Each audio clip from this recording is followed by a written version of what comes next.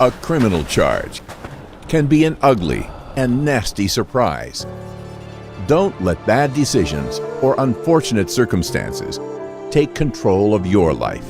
The criminal lawyers at Alam Law Chambers will listen to your story and develop the best defense for you. Nothing in life is more important than your freedom. Reliable and affordable. Alam Law. If you are looking for a reliable, professional, and affordable travel agency in your town, then your search is over. Global Travel and Tours is your personal travel partner. Our dedicated staff always ready to make your trip hassle-free, memorable, and cost-effective. We will assist you with hotel reservations, the transportation, visa assistance, and travel insurance. Please give us a call right now at 1-877-275-3555.